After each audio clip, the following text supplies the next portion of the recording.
Hey peoples, this is another movie review of Miss Americana on Netflix.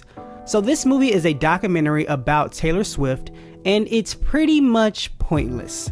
Now that's not a jab at Taylor Swift, I'm not bashing her or anything like that. The issue in this movie is that there aren't enough big moments that we don't already know about. So we have the Kanye stuff, which we've heard about for many years. I'm pretty sure everyone's tired of hearing it by now. We have information about one of her albums and how it wasn't doing that well. Then we have the sexual assault case. Then we have random political stuff. And then there's a good album. And that's just not enough to justify the whole movie. The info for the movie says, in this revealing documentary, Taylor Swift embraces her role as a songwriter and performer. Then it has a dash and it says, and as a woman harnessing the full power of her voice. The power of her voice part is mostly the political stuff, and I mentioned the dash because it feels like that section of the description was just tacked on, and that's how it feels in the movie. It feels like it's just clumsily shoved at the end, but I'll get to that later. I want to focus right now on the revealing part, which we don't get that much of at all. Like I said, the issue is that we know too much information about Taylor Swift already. Almost everything is reported about her, good and bad. Even if you're not a fan of Taylor Swift, you hear about the stuff going on with Taylor Swift because she's one of the biggest artists. So because we know those things, the movie has to give us something else, and that's what the revealing part is supposed to be. The problem is the movie doesn't give us much of it. The movie starts off kind of intimate. It's Taylor Swift looking at old journals where she's written songs, and then she talks about her life mantra, how she just wanted to be this good girl, the one everyone liked, stuff like that. And that was very interesting because it's personal, it's intimate, it brings us in. Then they show a montage of Taylor Swift growing up, and you see her getting a guitar, you see her performing in different stages of her life, and you see her going to the record company, stuff like that. They just zoom past that. It would have been nice to have Taylor Swift talk about that, maybe her struggles in the music industry, maybe coming up, how she felt, but then they just cut past all of that, and then we're at a scene where they're talking about the Grammys. It felt like the movie ran away from being intimate with Taylor, and we get superficial things. And we don't return to anything revealing or personal until maybe the 30-minute mark when Taylor starts talking about her eating disorder, which again, that's the part I love, that's what I tune in for. I want to know more from her side of the story. But that's pretty much all the revealing things we get to hear her talk emotionally about. Everything else is pretty surface level. So I made a list of things brought up in this movie that I wish they would have expounded upon, talked more about, heard her side of it more. They give it to us in the movie, but they just don't dive into it. So a couple of things are her family's upbringing and her parents. Taylor had this mantra of being a good girl, the best girl, the most nicest girl, you know, just that hometown loving girl that everyone adores.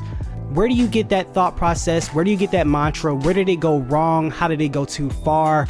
A lot of that has to do with upbringing, people around you, but we didn't get any of that because the movie fast forwards through her childhood, and that would have been nice to see.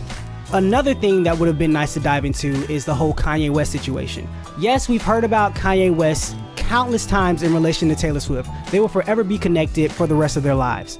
But you've got to give us more than when Taylor Swift is interviewed by someone after the incident, she's just like, it kind of sucks. I understand she's in shock at that moment and they're just showing old clips, but now we have Taylor Swift one-on-one. So let's dive deeper into that. She does say that it changed her path and she had a different mentality, but it just doesn't seem like enough. Like I just wanted more explanation. Yes, at this point in time, I'm sick of hearing about it because we've heard it just, again, countless times. But if you're going to present it to me in a different way. But moving on, the movie shows the controversy of her dating multiple men, but she doesn't talk about that at all. This documentary shows a lot of clips from different news outlets and different videos online about Taylor Swift and her dating multiple men, and then there's a moment where Taylor Swift is interviewed by someone and they're like, ooh, how many men are you gonna go home with tonight? And she seems agitated and she's like, I'm not going home with anyone. And then it skips to Taylor being alone and then finding someone, and she wanted to make that relationship personal. Why not take that opportunity to dive into how she felt when people were saying those things? Don't present us with that, and then you really don't get Taylor's side of the story. We don't get how she felt, how those relationships went. I'm not saying she has to explain every single relationship with great detail, because I understand that she's only one half of the relationship and that other person might want to keep certain things secret, but give us something. Why did those relationships not work? Why did they not connect? Give us something more revealing. Why bring it up and then don't mention it at all? Was it just a setup to her current relationship where she's happy? Which even then I wouldn't mind hearing more about. We get that she's happy, but What makes this one different? What makes this one special, other than he's just a nice guy and we basically know nothing about him? Next thing I would have liked to hear about is more on the sexual assault, where one of the people that she's around touches her in an inappropriate way. The only explanation of emotions we get in this section is when she's in court and how it felt being in court. But I wanted to know more about the situation, when it happened, how it affected her, how it changed her mind maybe on men, maybe people she's around, maybe people she trusts. Why not break all of that down? Why skip over that emotional moment? I want to hear her side of the story. The only real emotional moment we get of her talking about this is when they just skip to a year later and she's at a concert and she's saying that she's glad that people believed her and she feels horrible for the women who aren't believed when they claim that a man has done something to them. Another thing I would have liked to hear about is her mom's cancer. They breeze over that really quickly. The mom talks about it for less than a minute, and then the scene ends with Taylor Swift saying a little bit of a joke, but they don't dive into that either. I'm not sure when it necessarily happened in her life, but I would have liked to see how that affected Taylor Swift emotionally and maybe even her music. That would have been interesting. But that's pretty much all the emotional things I would have liked the movie to dive deeper into. I just don't think this movie reveals anything that we don't already know or we can't just Google. We needed to hear from Taylor how she felt emotionally about every single thing if this is going to be a revealing documentary. Maybe she didn't necessarily know how to voice those things or talk deeply about them, but that's why in a documentary like this, where it's supposed to be revealing, show her emotions, maybe you bring a third party in like a therapist or someone of that classification to bring that out of her so we can get Taylor's side of the story for all of these things.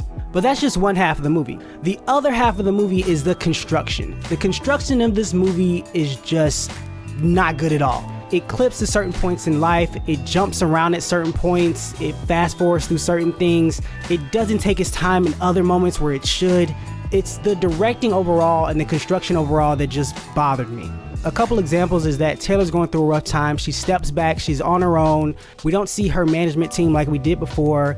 And then she apparently is back in the studio, which, okay, that's fine because she's going to grow her way back to the studio. But then it cuts to her being on stage. There was obviously stuff in the middle between point A to point C. So what did we miss in that time frame? In the latter half of the film, the movie shoves in political stuff, and this is another issue in the movie where it doesn't know how to ease into the next topic or sprinkle it throughout the movie, but it doesn't do that. It just does a hard turn into politics, and now we hear Taylor Swift talking about politics. There's no build up to it. And then the documentary shows video clips about political people running for office. We don't see Taylor Swift watching these videos, which would have been nice for us to see her consume them. How did she find out about it? How did she learn about these things? Where is she researching? Take us on that journey with her. Don't just show us a clip and then cut to her talking about it. It's just very jarring. But then we don't get that much time in the political section because then it cuts to the court case about her being groped, and that lasts for a few minutes, and then they show her in the studio for a moment, and then it cuts back to political stuff. The presentation just seems very jumbled at this point.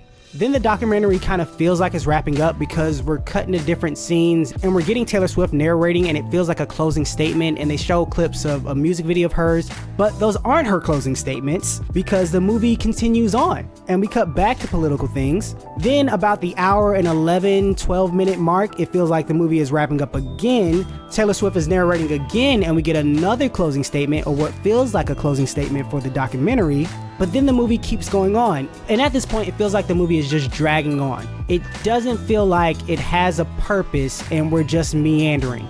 And then we get another closing speech, or what sounds like another closing speech. And then the movie eventually ends. And overall, the construction of this film just feels so clunky and messy, and it just doesn't work for me. But yeah, to wrap all this up, I've never been a music fan of Taylor Swift. I like the actual lyrics she writes, but sonically it just doesn't connect with me. So I was going into this documentary and I was hoping to learn more about her as a person. And sadly, I didn't get that. I want to see more about her life, see more about her childhood, how she grew up, how she got into the music industry, how she felt when certain things happened, and everything's presented in a very surface level way. But that's all, peoples. I might have walked away disappointed, but let me know how you felt, if you loved it, if you didn't like it. Let's talk about it in the comments. That's going to be fun. If you have subscribed, I really appreciate it. If you haven't subscribed, please consider it. Thank you for listening, and please continue to have a great day. God bless. I'll talk to you later.